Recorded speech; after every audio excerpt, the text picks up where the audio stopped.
This is a message for every black man in America. Assalamu alaikum. My name is Shahrazad Ali, and I am the author of The Black Man's Guide to Understanding the Black Woman. I would like to welcome you to the Black Man's Guide on Tour video.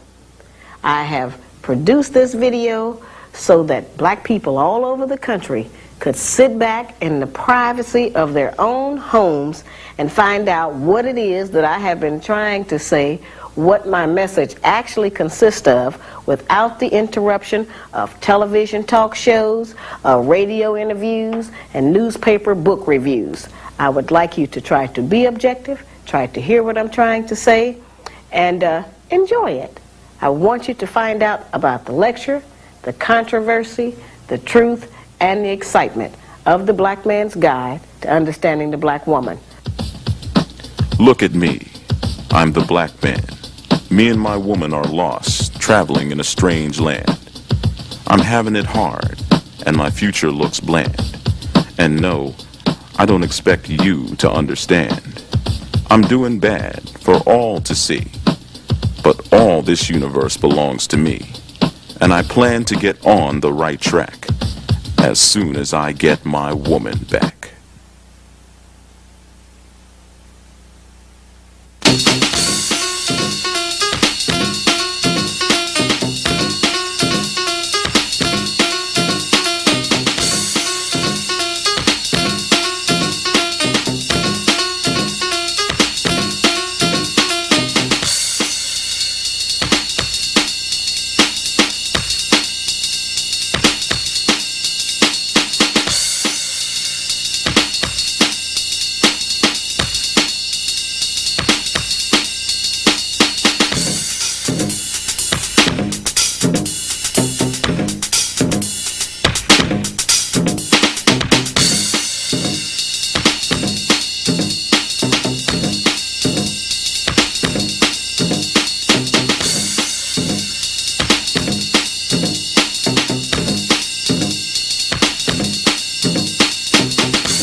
Is that this sister has really hit home. I mean, she has hit a grand slam.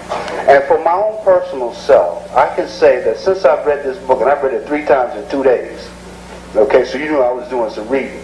And I'm not an Evelyn Wood speed reader either, okay, but the thing about it is made me so strong that even with, that, like they say in Star Trek, the shields are up. There's a part in the book that got me stirred up. It was the part of socializing with the white man. Okay, now let's hit a home run here, okay? When you go out with a black woman, you are supposed to take her to the water club, to what's that new thing? Tavern on the Green. Okay, spend $200, $300, $400. So she could say to her girlfriend, yeah, he took me to this place, he took me to that place. I really don't like him, but you know, he just took me out. I had a good time, girl. Alright? Yeah. When she goes out with the white guy will say, hey, look, baby, I ain't got no money. I don't think I can take you to his McDonald's. And the first thing she'll say, oh, he's a struggling artist. I can understand that. Well, brothers, you're a struggling artist too. I'm a struggling artist, okay? God forbid if you take it to McDonald's. God forbid if you take it to the bar. Let me tell you, like the Dice Man said, throw a burger down a throat, baby. Alright? Because as I get older, I'm 35 years old now, and I don't have time for bullshit. Okay, I'm a single man out here, I'm a good man, okay? Good looking man, and I ain't got no time for no collard green eating bitches talking about bullshit. Now I got a new girl, I hope this is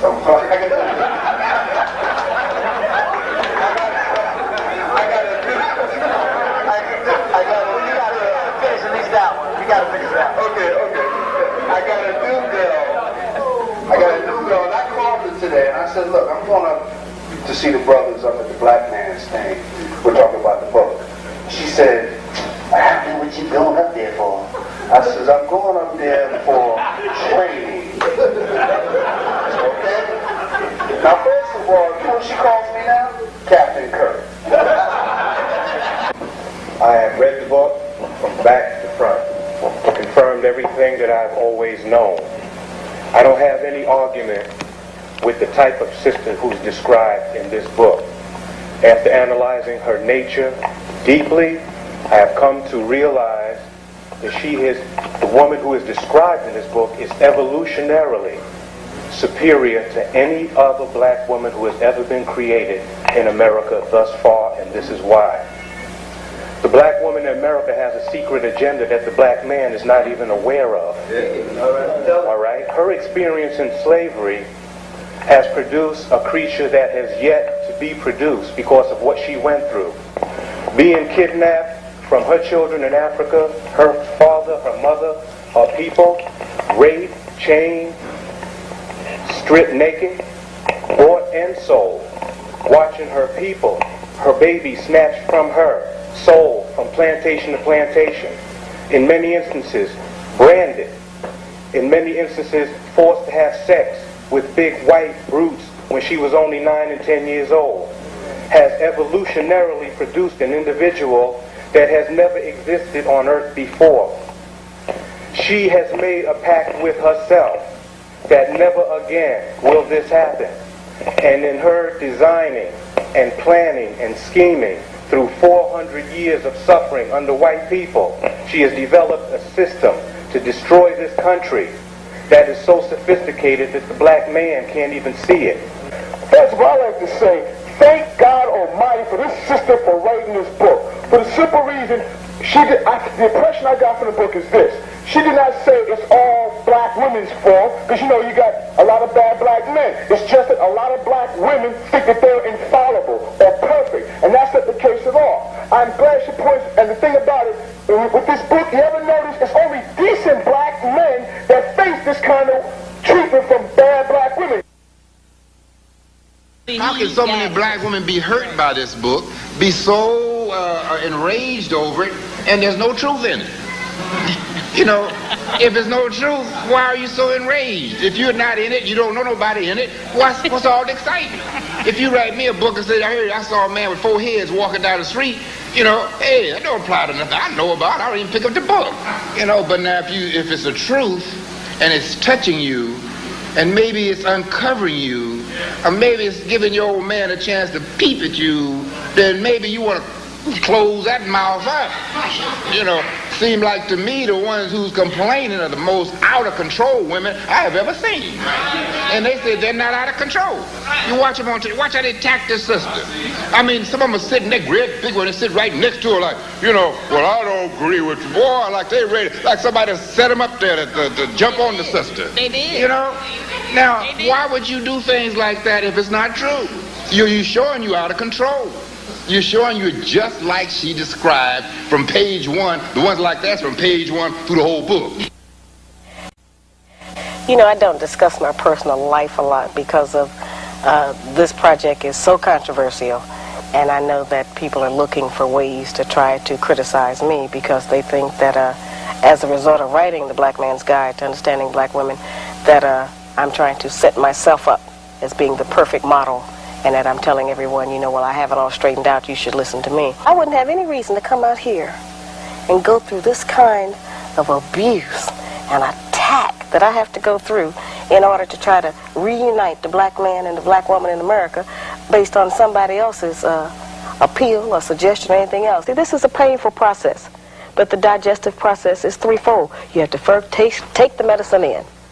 You have to swallow it and let the nutrients go throughout the system, and then you have to have elimination. So we're in the process of eliminations, and my lectures are a major success because we address those things. We get that pain out, and we deal with the fact that our man has been hurting. Certainly we are hurting, and we're all in pain, but we have to come back together on that issue and try to work it out. I don't like the picture in the book. It's an ugly picture, but we have an ugly problem that we have been turned into as a result of living here in white America. Many of us do not have knowledge or information and education that can benefit the larger community. What I'm saying is that we have mixed up our priorities. We cannot go outside the home and correct it until we correct the problems we have inside the home. So our being out of control is that we have refused to allow and accept the black man to give us any direction on anything we're doing. Just like the black man's failure and his impotence to function in this society, that's not innate. This is something that has been bred into us since we have come to this country. What we need to do now is to recognize, you know, where we are, and for us sisters, not to fight me if you are not guilty of the things that I charge in my book. I need you to get on my side and to help me raise these other sisters. That message remains the same, and it's a problem that we need to solve, and I don't back down off of the truth. A family is like a nation, and in every nation you must have one head of the government that the rest of the people in that nation cooperate with in order to be successful. And if not, you have anarchy. And that's what we have now in our black homes, because the man has been displaced, and we have devalued the importance of the black man in the home in order to save the black family. It can't be done with just black women and us being pumped up to think that we are the strongest, and we are strong. The Black Man's Guide to Understanding the Black Woman. The #1 bestseller of 1990 is the most talked about, the most popular, and the most written about book Black America has ever seen. Newspapers across the country had a field day. Every editor, every publication, and every writer eagerly sunk their teeth into the meatiest topic they had ever encountered: personal relationship problems of black men and black women. The Black Man's Guide is discussed from the pulpit, debated in seminars, examined in college, and argued about on street corners. Never in African American history has a document surfaced that forces every black person to look outward and inward. Reactions run the gamut from praise and gratitude to hostility and outrage. The educated bulk at its lack of scholarship and standard documentation, while the general masses of the people say they are grateful for its straight talk and uncomplicated descriptions of what slavery has done to black women in America. Whatever the reaction, whatever the opinion, it is clear to every Negro, black, or African American that Shahrazad Ali is the black man's new champion. This woman is on a mission. Her strength, her guts, and her unstoppable energy to single-handedly defend and uplift black men has never been witnessed before on this continent. Black men report that the book has re-energized them to become better husbands and fathers, and has given them a new sense of worth and brotherhood with each other.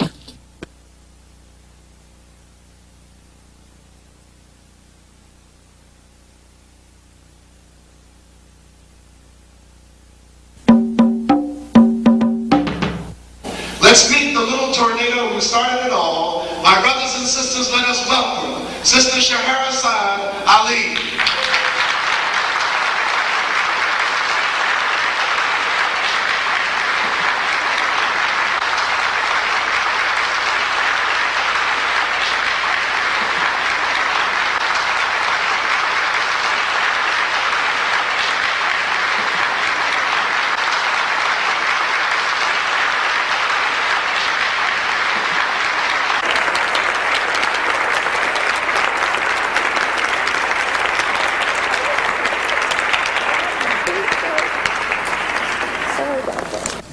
Good afternoon. Assalamu alaikum. I'd like to certainly thank Dr. Johnson and the National Association of Conscious Black Women for having the courage to invite me here. I think that most of you have heard read or seen something about my book around the country. I've been on a national tour for 12 months, and I'm doing the lecture tour to reach a lot of our people who perhaps got the wrong understanding from television. Television shows are designed in a certain way by the producers of those shows to exploit whatever the idea is that's being presented so as to get high ratings. And so they have kind of had me back against the wall, and so I'm doing the lecture tour so that I could go around and perhaps give our people a little relief, because so many things have been taken out of context and it has created a lot of confusion. My position is that the black woman's disrespect and rebellion against the leadership and the authority of the black man is a direct cause of the breakdown in our black family structure. Now, of course, there are many black people who consider those fighting words, because as black women, we have never been subject to the kind of examination that our men have been subject to since we have been here. We have been somewhat protected and shielded from any kind of critiquing about our personal behavior, whereas our men have always been up for examination. The book is not an attack on black women. I have never said that all black women do everything that I list in my book. None of us have lived long enough to do everything that I list in the book, but most of us do some of the things that I've listed in my book. And I do say that it is not because of generalizations that we are all victimized by some of the negative patterns of behavior in the book, but the book just represents our collective contribution. This is some of everything that we have done, or that we do daily, that contributes to the breakup of our relationship, the destruction of our man, and the failure of our children to be able to function. They did not tell us that all of that, being my own person and I'm independent, would lead to separation, loneliness, celibacy, and lesbianism. They didn't tell us that if you give up the man, you're going to take one of these things and it's worse and it will destroy your nation. They didn't give us that information. They made us think that it was some kind of glorified position to brag about the fact that I got my own job, my own credit card, my own car, so I don't need no man. I don't even know how we got that mixed up. Ain't none of that got nothing to do with being with no man.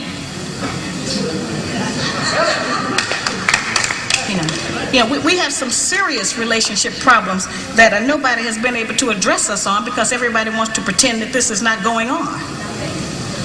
Over 60% of our women are single, widowed, separated, or divorced. They don't have a man. I just came out of Florida, and they got a housing complex that the Urban League built, which is a black organization that is for women and children only. They say they don't allow any men in there. I didn't have time to deal with it, but I talked about them real bad. That's the silliest program I've ever heard of. You know them women that had men if they got a bunch of children. They need fathers. They need protection. We hear about the drug problem that we have in our projects across the country. It's one of the major places that we have a drug problem. We talk about the great strength that we have as black women. Well, the welfare department don't rent government apartments to single black men. Those apartments belong to black women who are allowing this to go on in their home. We have not looked at what part of the responsibility do we share. Yes, black men sell a lot of drugs, and a lot of us black women get the money from them drugs and buy some of these fancy clothes we wear. Drive around in some of these fancy cars. He is not doing these things alone and without support from us, whether they are good or bad. See, we have a lot of power. We are very strong women. I'm saying that we're using our strength in the wrong direction. We're using it to tear our man down, tear our nation down, instead of building it up. Having an education and a job does not necessarily mean you have a successful life. I keep telling black women that to raise a child, they say, well, I provided with food, clothing, and shelter. That's not raising a child, that's maintaining one. To raise a child, you need a parental coalition of a man and a woman. You need a parental coalition of a man and a woman. We have sons who, by not having a father in the home, they don't know how to respect women. They take on the black female emotionalism. They become bitchy. They're doubtful. They're indecisive. They can't make a decision. They don't know what to do about being a man, because we can't teach them that. We don't have that knowledge. We have daughters who grow up in a home where they don't see any affection, where there's no man there. They go out into the world and try to mate. They don't have no idea how to be no woman to no man, how to function in a house with a man, because they haven't seen it. Most of our children, just like us, get all the information we have about how you be with a mate off television. It's the only medium that shows us anybody being together. Those rules have not worked for us. The white woman's liberation movement, we don't have anything to do with that. We have not been under the control of the black man for over 500 years, so what do we have to get liberated from them from? They haven't been our boss. That's the white woman and her man. They're going through that, and that's their business. We don't have any business being in that. They only introduced it to break down the civil rights movement. Civil rights movement started with the black man, the black woman, and the black child standing together, trying to plead for freedom, justice, and equality, and more benefits in the country that they had built. They threw the white woman in there with the women's liberation movement and made it a woman against man thing. That created a big separation between black men and black women, because then everybody started going for self. Then they bring the welfare system in and tell us in order to feed and clothe and house our children, we have to give up our man. You have to put the man out of the house. When the white farm wife goes to the government for subsidy for the farm, they don't tell her to get rid of the farmer. They keep that family together.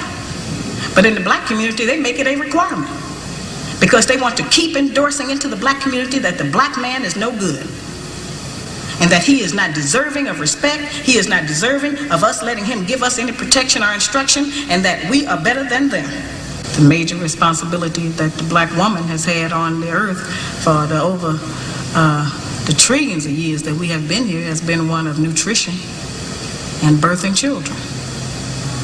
Those two things have a great deal to do with the survival of any people, the reproduction of the nation, and feeding them the proper food so that they can live. Those are very important jobs. Those are very powerful positions, because it puts us in a position to decide who's going to live or die, and how slow they're going to die by what we feed them. We have a very powerful position. That's not a small role that we play. We have just been taught to misrepresent and misuse that power. The people who we have been counting on to give us the truth about how to get along have failed. The white people don't know how to get along. They don't have that information themselves. They don't get along with nobody on earth. So they didn't have no information to impart to us about how we're supposed to get along. They changed their relationship rules at will.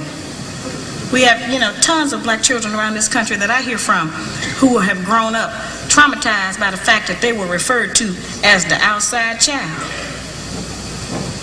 When we were having children like that, they called it illegitimate children, until the white woman started having them, and now it's single parenting. See, they changed the rules according to what they're doing. So I've called on our people to change them depending on what we want to do, what our needs are. There's another need that has not been addressed in our community, because nobody will deal with it, and that's one that God did not create three sexes. We only have men and women. Now, I have not said that we should reject the sisters who try and act like men and the men who try and act like women. I'm not saying to reject them from among us, but they need to be taught. We don't have to accept that as some kind of normalcy, because that's not normal.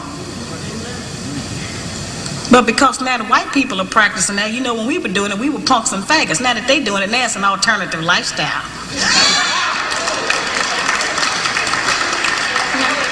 I'm trying to demonstrate how they have set rules that they have forced us to follow that they don't even follow themselves. They change the rules to suit them when they get ready. We can change them to suit us when we get ready, especially if we have what we have now, which is a failing system. It hasn't worked for us. We don't have to be ashamed that it hasn't worked for us. But we do have to be ashamed of the fact that we keep plodding behind it and not trying to make the corrections that will help our people to survive. So I had to stop saying that he was over you in charge. He has just been ruling us with an idea. And that idea is that you ain't nothing that everybody else is.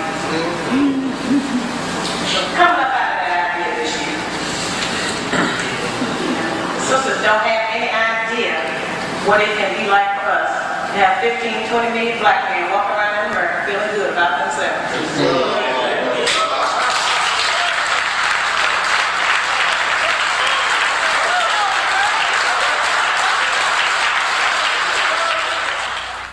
Because he wants to keep us in this condition. He wants to keep us separated from our man. Because he knows that the only door, the only route he has to destroy our black man is through the black woman.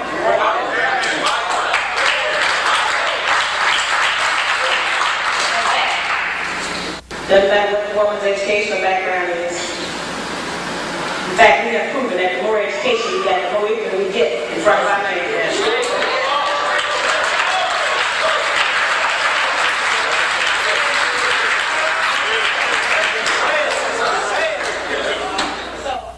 I'm glad that the book is being circulated throughout our community, and I would like to think that we are happy that we have something else to sell each other than Avon, Tupperware, and Wood.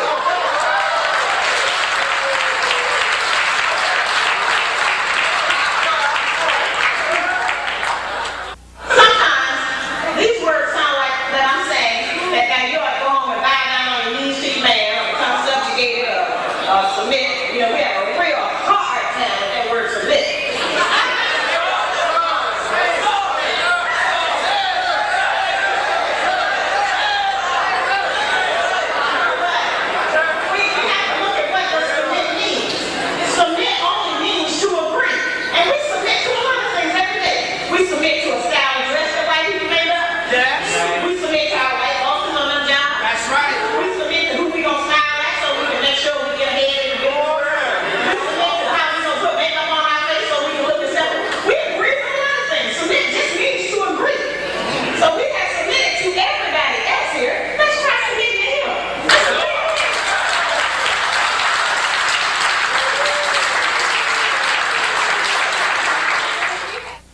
And yes, I have charged that our educational class has failed us. They have not represented our needs. All they got was a job. I gave them 30 years to present us with a program, a national project, an agenda that we could work on to improve our homes, and it never did arrive. The only thing they gave us was a welfare program, and we know that that failed.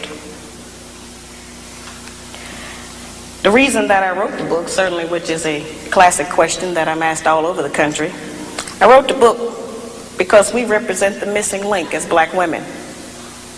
The black man has been dissected, examined, the white man, the white woman, and the black child. But it has been us as black women who have never been examined. We have been protected, we have been insulated, we have been kept from any kind of criticism about our personal behavior in the home and outside of the home. And we have been given the false compliment that we are the backbone of the black nation. There is no doubt in any community in this country that the men in those communities are the backbone of their nations. There is no doubt in the white community that the white man is the backbone of his nation. The European, the Buddhist, the Korean, the Japanese, the Hispanic, all of those men are the backbones of their community, and there's no doubt about it. It is only in the black community where those values have been transposed and where they put that burden on us and tell us that we are the backbone of the black community, which is a direct insult to the black man and implies that he don't have no backbone and that his women have to represent him.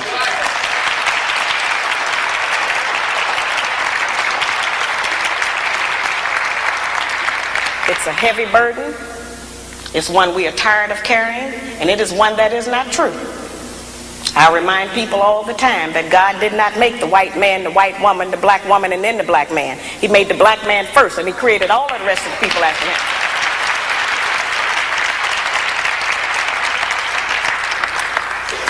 When I wrote my first book back in 1985, I was going about the country trying to still work to teach our people something, trying to get them to stop eating pork. And at that time, I was having what I call get off those hog lectures. And I would take the microscope out, what I call get off those hog lectures. And I would take the microscope out and I would show black people how even if you cook pork, you couldn't kill the worm. I would show them that the worm was still alive in the meat after heat, because that's what they told us, that you could cook it and kill the worm. And so I would show them what it did to the brain and the spinal column. And so there were many black men who wanted to stop eating pork. They wanted to change their diets. And they were in agreement. But it was the black woman who I found who was the most adamant, who refused to change her cooking habits, who didn't want to shop differently, who didn't want to do any different meal planning.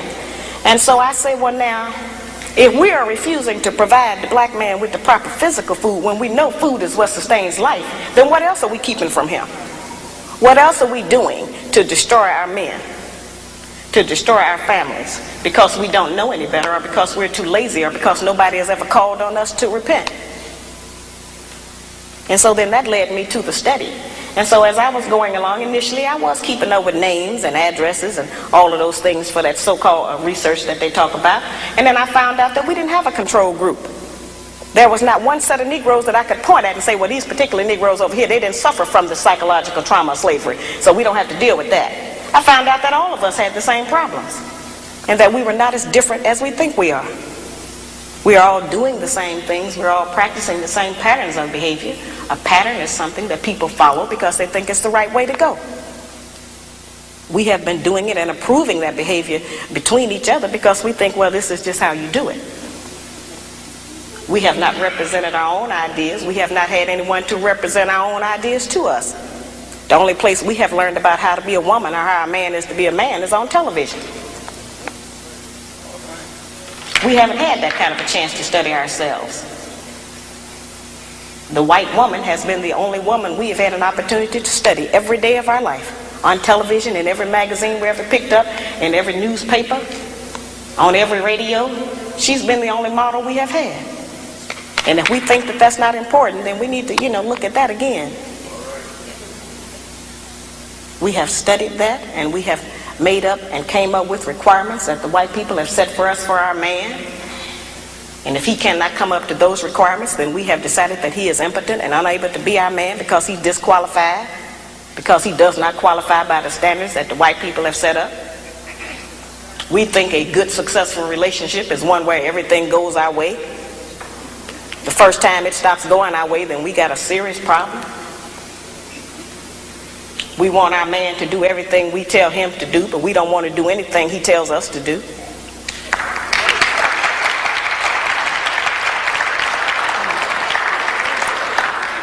Yeah, it's hard language.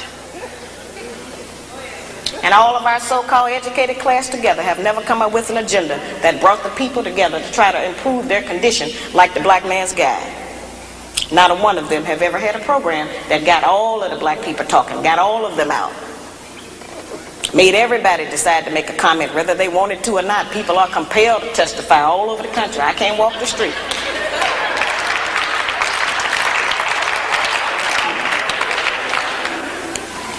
See, we've never been examined, as I said. In the breakdown of every relationship, each party in the relationship shares 1/2 the responsibility. That's 50% of the responsibility. So yes, the black man is 50% responsible for the breakdown of our relationships. And we are the other 50% half responsible for the breakdown of our relationships. And I ask black women, if you do not want to accept 50% of the responsibility, what percentage do you accept, and how does that behavior manifest? And I guarantee you it's already in my book. Because this lists the things that we do. We've just never seen it in print. We've never had it out front. We've never been busted. But now we have the equality we've been crying for. They're busted and so are we.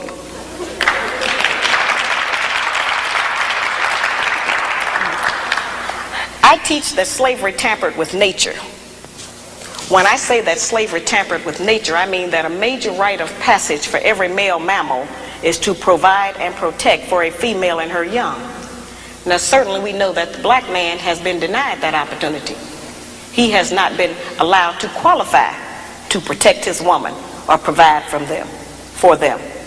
They have told us that the only provision that the black man is qualified to give us is one of money. And we have made finance the major focus of our relationships with them. We have made the one thing that most of them don't even have be the criteria. We have been taught that if they do not give us money, that we are not to even allow them to be a father to their child. We have been taught that if he does not give us money, then he is not qualified to tell us what to do. We have been taught that if he does not give us money, that he doesn't have any rights in the home. It's whoever is making the money who has the rights. That's not our system. The black man provides more in a black home than just financial support. He provides direction, guidance, gratification, fulfillment, and discipline for our children.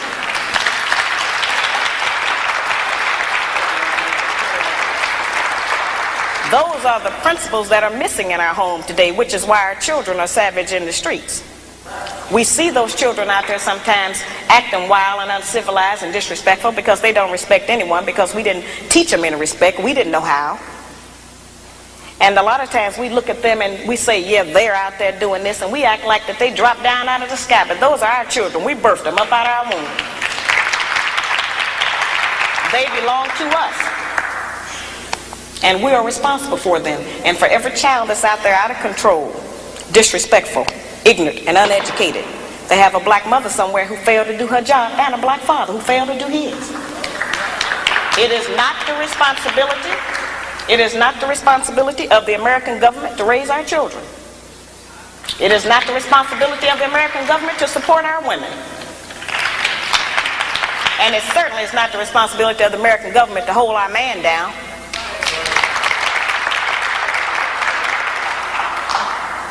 This book is to allow us to have a new chance to start all over and say, yes, this is what has happened. I didn't make myself like this. We don't get anything from ourselves. We pick it all up externally. And as we have picked up these bad habits, we can, decide that we are not going to do them. See, what has happened is that we have been turned, sisters, into kind of like Frankenstein. I think everybody remembers the Frankenstein monster. He had somebody's arms, somebody's legs. He even had somebody else's brain inside of his skull. Oh, he was functional, but he was not himself. And so, yes, we are functional. We have been taught that having a good job means that we are a total success. We have been taught that the solution to all the problems of the black people in America is to get a job with the white people. That's just not the truth. And that's certainly not saying that it is not important for us to have money for food, clothing, and shelter. And it's not saying that we as black women are not strong. I'm here today to represent some of that monumental strength we say we have. This does not mean that we are not strong. We don't have to put our man down in order to be strong. I'm just saying that we have used our strength in the wrong direction. We've been using it against our man instead of for him. If we use the kind of strength and influence that we have in this society to support the black man, won't anybody be able to come against him?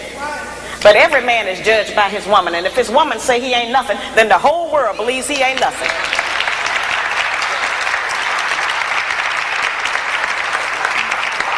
The actual fact is, every man himself judge his own self by his woman. He can be out in the world being great, and the whole world can be kneeling to him, and if he come home and she say, you ain't nothing, you ain't been nothing, then that's who he believes. And yes, we have insulted our man in front of our children. It wasn't intentional. We just been frustrated. We couldn't make you brothers do what we want you to do. We didn't have anybody else to tell sometimes, so we would say it over the children. He ain't no good. He make me sick. He's stupid. If he loved you, he would be here with you. When every man in here know that his relationship with his children is predicated on his relationship with their mother, and if they are not getting along with us, they are not going to spend any time with the children. That's just how that is. And I talk to brothers around this country, and I have testimonies and tons of letters from brothers who write and tell me that my book made them to decide to try to be a man again and try to have a woman.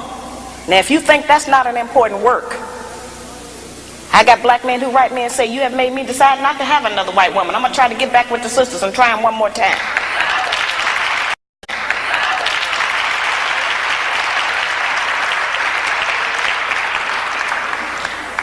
See, nobody is going to give us this information. They have us standing around sometime and pointing at the brothers and saying, yeah, that's them over there, they ain't no good, they doing this and that and the other, and it's all negative. And they have us thinking that the black man is going to die and we going to live on. But that's not how it's going to go. There is still one monolith in the black community, and that's that it still takes a man and a woman to make a baby. So if the black man dies, we all die. And I don't want to die. I want to live. I want my children and my grandchildren and whatever else is coming after Shahrazad, I want that to live. But we are not on the path of life. We're on the path of destruction. Learning how to get along has to be taught by force. Slavery was taught by force. We didn't volunteer for that. They made us do that. They forced us to do that. And that's how we're going to have to learn how to reunify. It's going to have to be done by force. We're going to have to make ourselves try to deal with each other. Yeah, and that's very difficult, and it certainly takes a great deal of self-control and love for your nation at large. It's the greatest form of unselfishness. Now, I don't go around advocating that people that hate each other stay together. That's not what I'm saying. That's different.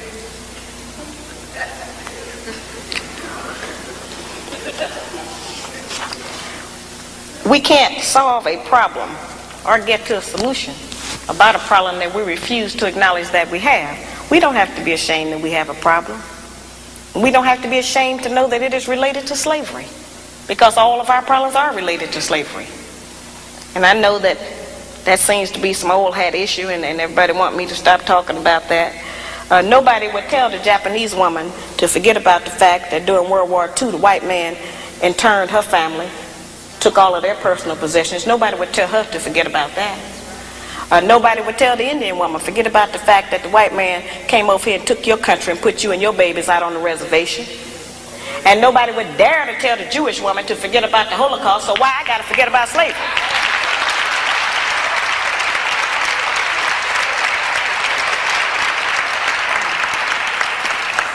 See, the Japanese and the Indian and the Jewish woman got behind their men, and they had some very terrible histories also.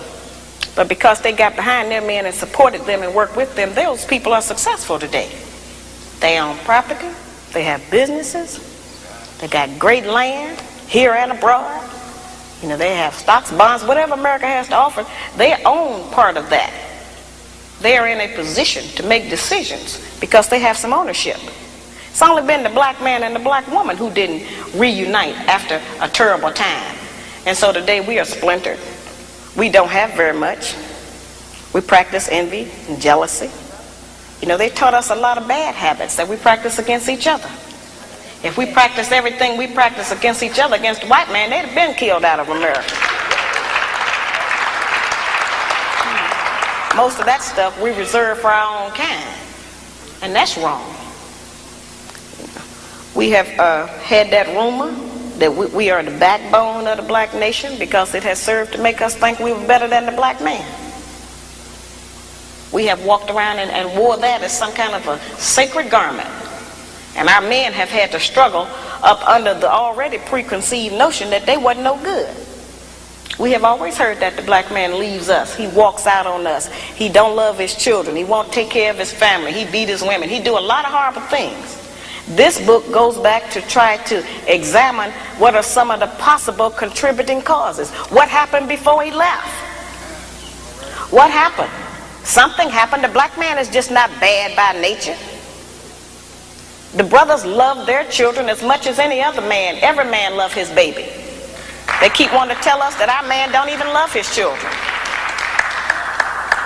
He's not a mother, though. He's a father. He's not going to have the same kind of connection to the cub that we have. We can't expect that. We keep wanting the man to act like a woman. He can't act like no woman. Praise be to Allah.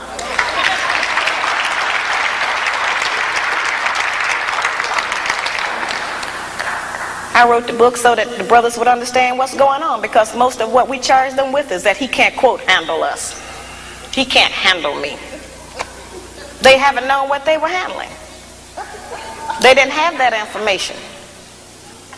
The book is really a book that puts the black man on point, because it tells him what he has allowed to happen to his woman and his children. And he can never again say he didn't know what was going on, because I have told him. See, it's never been an issue about whether or not the book is true or not, brother. The issue has been that I was not supposed to tell. But that's the missing information. And I was willing to come out here and go through whatever was going to be required if it was going to reunite some of our people. If we can get 1 or 2 black families in every town to start functioning differently, to make a better man and a better woman, then this campaign is worth it. It's worth it for our entire nation. I didn't just donate money to Marvin Collins School because this is my hometown, or because I wanted to put it in my mother's name. But we must have our own black schools to educate our own children.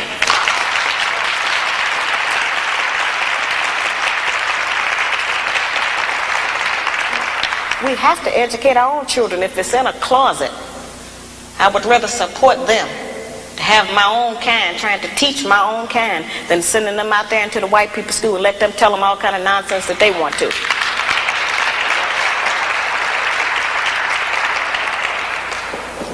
It's a very serious situation. Let us take a look at what we as black women have produced while we were allegedly backboning the black nation.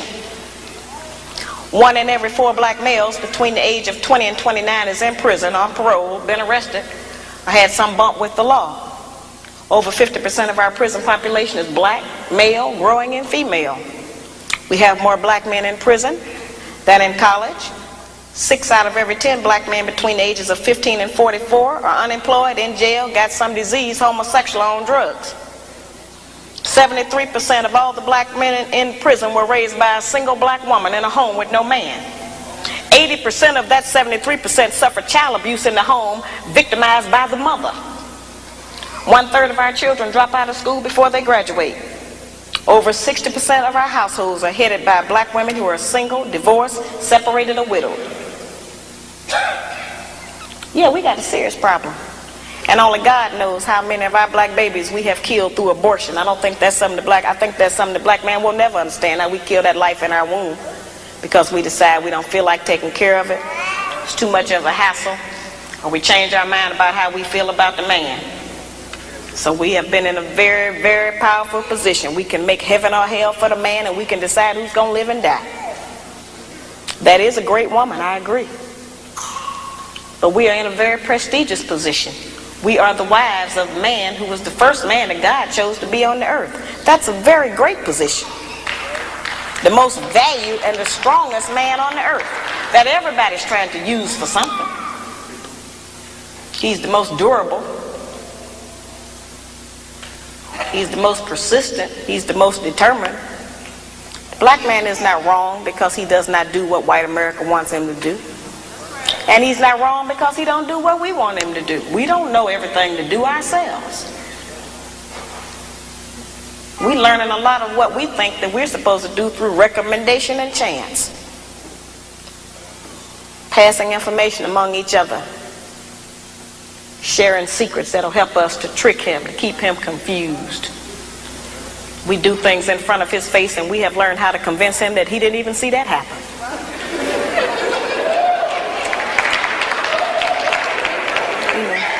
Just serious situations. This is the first platform the black man has ever had to air his grievances about the black woman, because nobody would ever listen to him. They listen to us. And we have had many complaints. Many of them may be true. But they have complaints against us too. They've just been too cool to deal with it like that. And then God sent Sister Shahrazad. And said, we're going to deal with it now.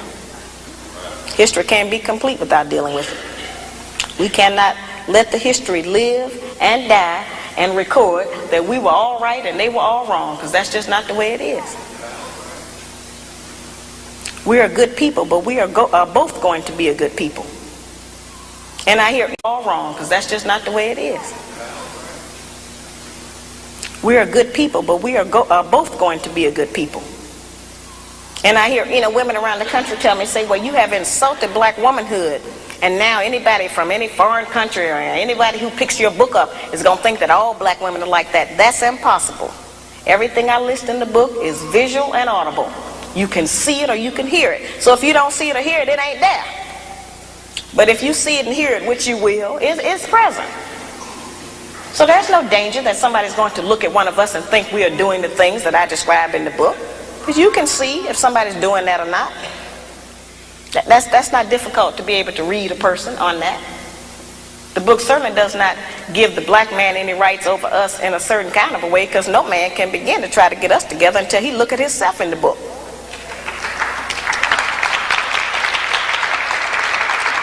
See, we represent problem number 2. They already know who problem number 1 is. Now, I know that many of us have heard a lot about, allegedly, as I said, about how much money I'm supposed to be making. I have to mention that because that's what they mention in all of the newspapers around the country. It's the weirdest thing I ever heard of. one article in Emerge magazine before I left, day before yesterday. I come out of Boston, I went back through Philadelphia, and somebody had faxed me a copy of an article out of Emerge magazine, and the magazine said that they were still getting letters about my book, but that they had decided not to print anything else about it because they had decided that my book had made enough money. So I called the editors up. I told my secretary, I said, get him on the telephone. So I asked him, I said, that was a very ridiculous and ignorant remark to make, brother, since you don't know what the book sells for or how many I've sold or any of that. I say, plus, why don't some of you black people get together and go tell IBM and Adidas and Nike and Reebok that they made enough money? Those are the people robbing our people. I said, go down there and tell Xerox they made enough money and see what they say. I have security, mostly not because of black women. We ain't gonna do nothing but fuss. I have security because of black men. The book puts the black man on point. They get hysterical, they go into denial, they jump the seats, charge down the aisles. You'd be surprised. So it's not the black woman that this book is upset, because many of our black men don't want to take responsibility for their families. Many of them, not just because of financial reasons, many of them have accepted so much of the hype in the media that they don't know what it would be like to be in charge. They got doubt. They have fear. They are afraid that they will fail. We are all afraid of failure. The major tool that was used against us during slavery was the implication of fear. We have to get past that fear. Our men have to stop being scared to say, yes, I'm the head of the house.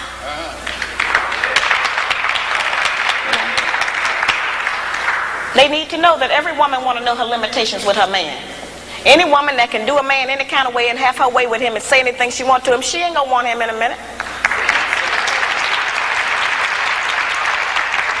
We have to know what the black line is. I had did an interview the other day from a newspaper out of Baltimore. Anyway, so they had brought down the camera crew and stuff, and so they were trying to interview me. So, of course, they got on that favorite part of the book, that everybody deal with.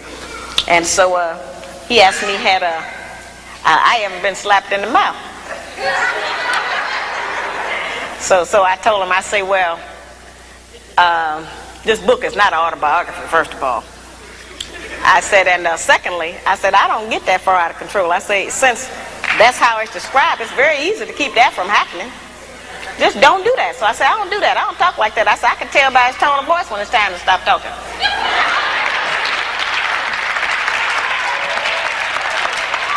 Yeah. That's the most amazing thing. The amazing thing to me is how our people go around the country trying to pretend that we ain't fighting. And that I made that up. But as I said, this book demonstrates that we are not as different as we like to think that we are. So what I'm going to go over real brief right now is what the attributes are of the good black woman. Since she's not on television, we may not recognize her. Okay. Now, the good black woman has 7 attributes, and then I'm going to explain to you how to utilize those in your day-to-day life. The good black woman has self-discipline, courteousness, cheerfulness, self-respect, intelligence, cleanliness, and love. Now, we've heard that terminology. It's like one of those where they tell you pull yourself up by your own bootstraps. What do that mean? How can I make that functional in my day-to-day life to benefit me as a practice? It sounds like all theory. Where's the practicum? What do I do? The good black woman has self-discipline. That's self-control. Let me make that real for you, sisters. We can start with our mouth. The good black woman can control her mouth. She don't have to say everything that comes up. It's okay if he get the last word sometime.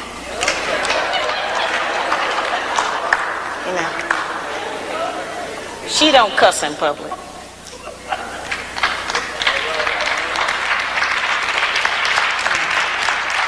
And she works on not cussing in private. She don't tear a man down with her mouth, because they can't out-argue us. Can't nobody out-argue us. I have charged that we nag our men too much. We keep our men's head tied up so much with our petty grievances about our personal relationship that he don't have time to think and plan for our future. Because he got to deal with what's going to happen with us every day. You know, it's real odd. When the black man come home, he almost have to do a wind test or stick his toe in the door. He don't know what's waiting. He don't know who in there today. He know it's a possibility that there's some kind of new monster that he didn't even know about yesterday. So, you know, we need to not make it like that. We need to not be so vicious with our mouth. You know, men are not petty like that. They're not going to out-argue us. And it has been proven that verbal abuse is just as harmful as physical abuse. So let's not use our mouth to do that to him. The good black woman is courteous. She says, thank you, baby. I appreciate you doing that. I appreciate every effort you make. Try harder. I'm going to work with you. Thank you. I know you did your best. Now that's a whole new language.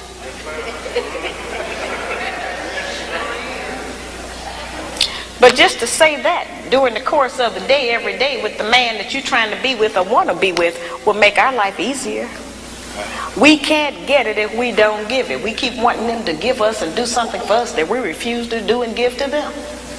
It don't work like that. The good black woman has self-respect. She don't have to go out naked just to get the attention of a man.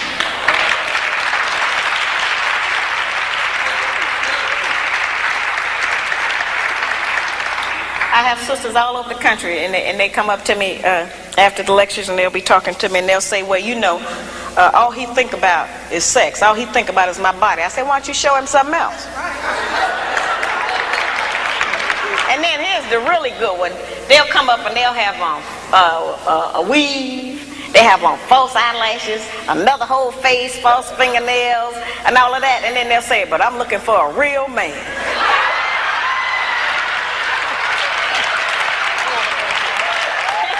It's real deep. I say, why? What you want a real man for? The good black woman can pull a dress down without thinking that it devalues her. She doesn't have to use her body because she has so many other good attributes about herself to get the attention of a man. We can take the sisters in a position to take all of the charge and sexual energy out of the black community by just dressing differently. We have the power and control over that. That don't stop you from being beautiful. You know, that don't stop you from getting a man. And it certainly puts things on the right perspective so some other judgments can be made other than physical. It don't take no knowledge, wisdom, and understanding to have a sexual reaction. That's the most base. We spend less time doing that than anything else we do.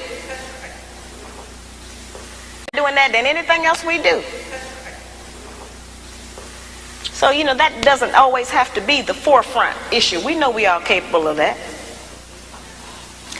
The good black woman has intelligence, meaning that she knows how to behave properly in the streets. She's not in the wrong place. Some of our women don't know what else to do other than go to the bar. They need some activities. Some of our women thinking that staying home on the weekend is some kind of sin.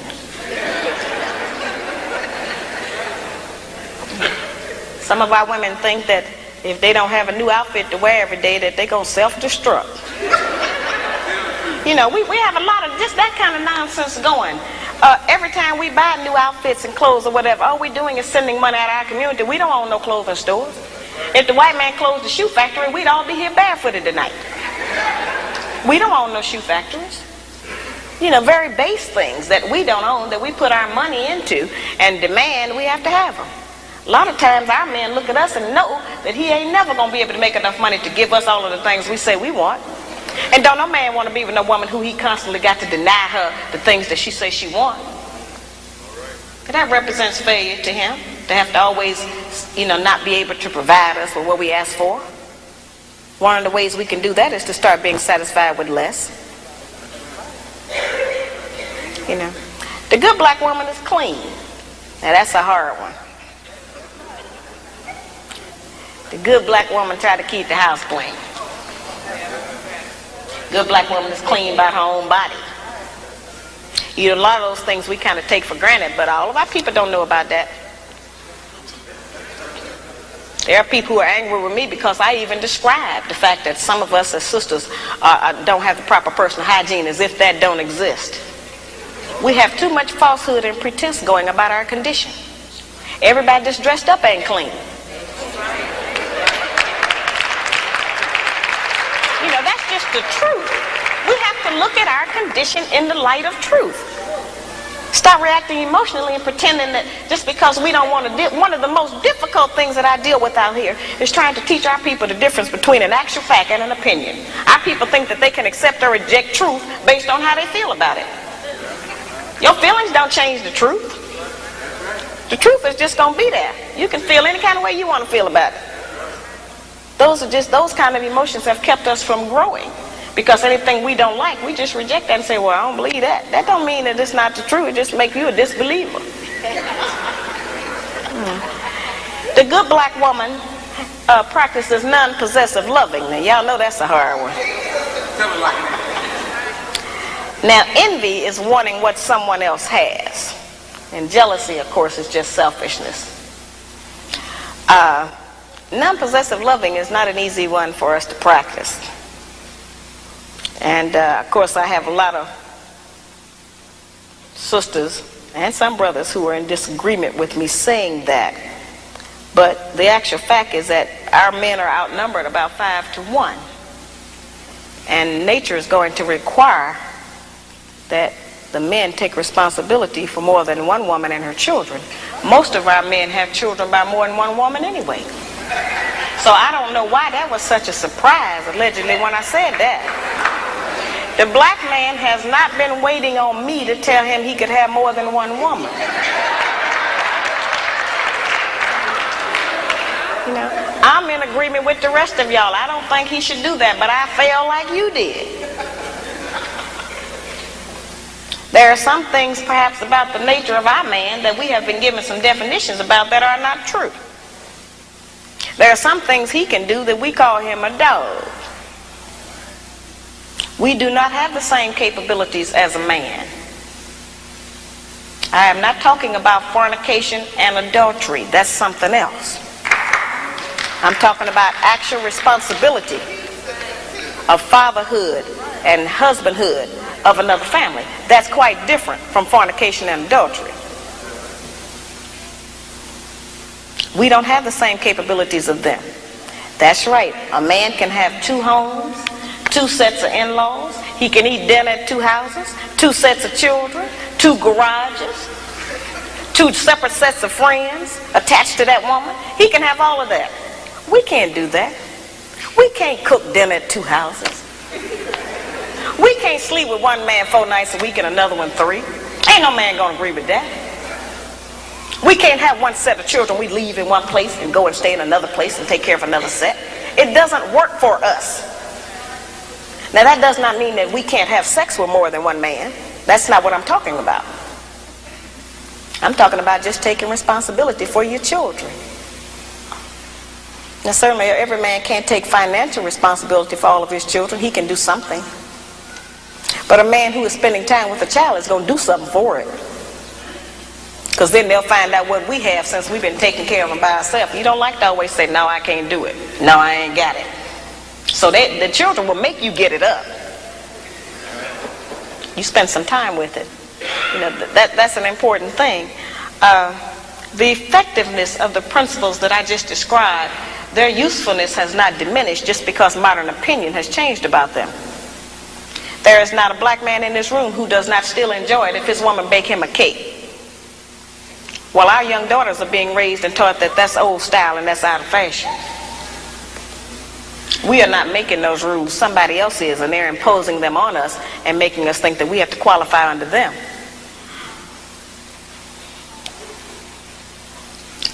I tell the brothers, just like I tell the sisters, if you have a woman that you've been working with for months or years, and you can't get that woman to get in agreement with your program, then get rid of her and get another one. And I tell the sisters the same thing. If you're with a man you can't agree with, don't make his life miserable. Get with a man you can agree with.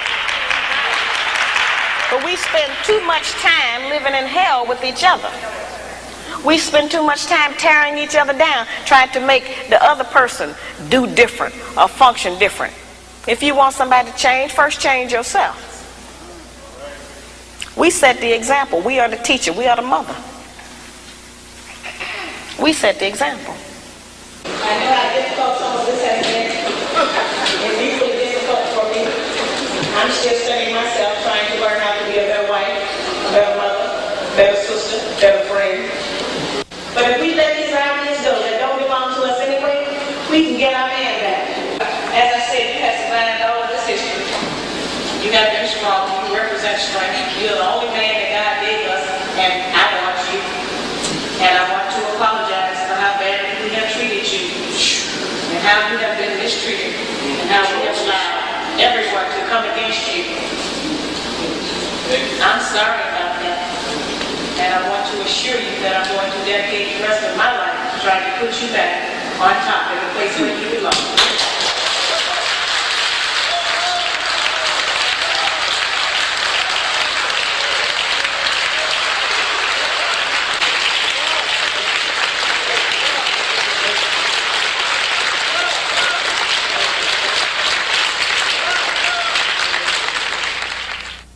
Is the show over? Absolutely.